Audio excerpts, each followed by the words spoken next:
Dropping deep, linking up play. Zegs is looking good for Manchester United. In this game, they took him off. All the creative outlets for Manchester United just went out. And for Bruno, and I'll see why a lot of Manchester United fans cannot stand Bruno.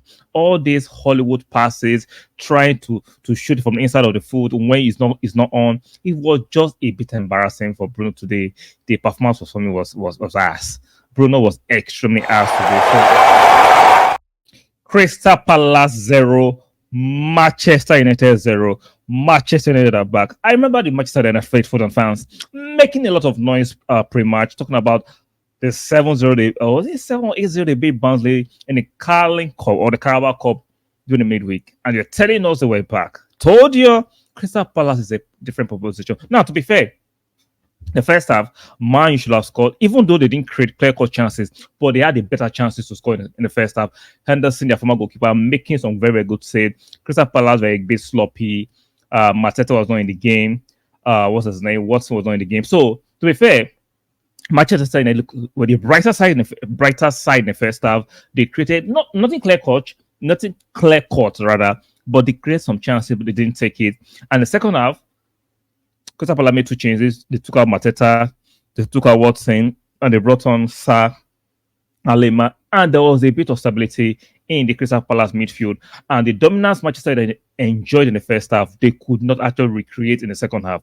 And immediately they took out Zexi, who for me, if you watch Zexi, he might not be the most athletic, running, ferocious player, but the technique, creating chances, he was the most creative outlet for Manchester United. Even though he was a striker, he was playing like a 8/9, right? Dropping deep, linking up play. Zexi is looking good for Manchester United. In this game, they took him off. All the creative outlets for Manchester United just went out. And for Bruno, and I'll see why a lot of Manchester United fans cannot stand Bruno. All these Hollywood passes, trying to shoot from the inside of the foot when he's not on. It was just a bit embarrassing for Bruno today.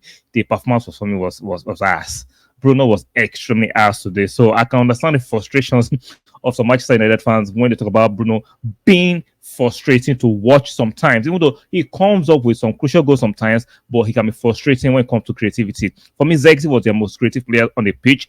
Unfortunately, I don't know whether it was due to fatigue or tiredness, or maybe was carrying something. Ten had decided to withdraw Zexi, and when he took out Zexi and brought in Højlund, I brought in Rashford. They could not maintain the rhythm, the control they had before Zexi was taken off. So they're lucky to actually not lose the game, because Eze had the best chance of the game in the second half. He should have put it on the far side on the left where there was a gaping hole. He decided to be too clever for himself to put it on the left side of the goalkeeper, but unfortunately it was far off the mark. If Eze had scored that, Manchester United wouldn't have equalized, because they could have played that game to tomorrow. There is no way I see Manchester United scoring.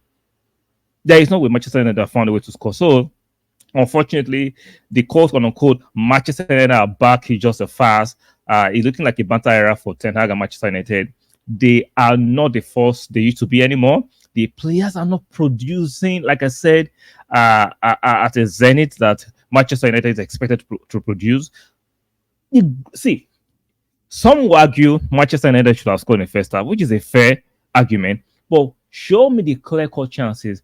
Delete header, half chance. Garnacho half chance. Garnacho missed the chance, but it wasn't a clear-cut chance. Manchester United created a very clear-cut that you say definitely a full chance. In my personal opinion, some things are subjective, but the only clear-cut chance of the game fell to Eze of Crystal Palace. He should have buried it. That's a clear-cut chance in comparison to chances that Manchester United created in the first half. There was no clear-cut chance for Manchester United in the second half and the first half. So Manchester United wretched form continues, unfortunately, and a lot of Manchester United fans are going to have a meltdown. Here's seeing Ten Hag out already. Now, when it comes to Ten Hag, for me, taking out Zexi, unless he's carrying something or he's not fit enough, I don't know why he took out Zexi. For me, he was their best player, in my personal opinion, today, and I don't know why he withdrew him. Was linking up play better than Bruno being the creative 10 who could not actually create something substantial, or tangible for the team. So it's not looking great for Manchester United. It is not looking great. It is not looking, as in, I can't even defend Ten Hag if I wanted to, because the changes he made just showed a lack of awareness of what he's trying to. Because I'm trying to. What are you trying to do when you take your most important player, especially in this game, in isolation of this game? Zexi was their most creative player. Why did you withdraw him? Why? Is it fitness or is it tired? Maybe I'll have to listen to the post-match press conference to know maybe that as well. Aside from that, if Zexi wasn't tired and withdrew him, I'll be mad at Ten Hag. I will. And for Bruno, why do you keep Bruno? I understand that Bruno is that player that can be frustrating, that can produce a moment of brilliance. But he was absolutely frustrating to watch. Decision making today from Bruno was absolutely sometimes borderline idiotic. And that's your captain. So a lot for Ten Hag to ponder over, a lot for Manchester United fans to look at because it's not looking good this season. So let me know what you think in the comment section. Disappointing draw for Manchester United. At least Crystal Palace have actually stopped the losing because they've had a bad start to the Premier League. At least Crystal Palace got a point. He should have actually won the game for Crystal Palace. If it was clinical enough, he could have won the game. But unfortunately, both teams share the spoils at the Selhurst Park. So, guys, on your way out, please do that kind of favor. Like the video, very, very important. Excuse me. Give me a moment.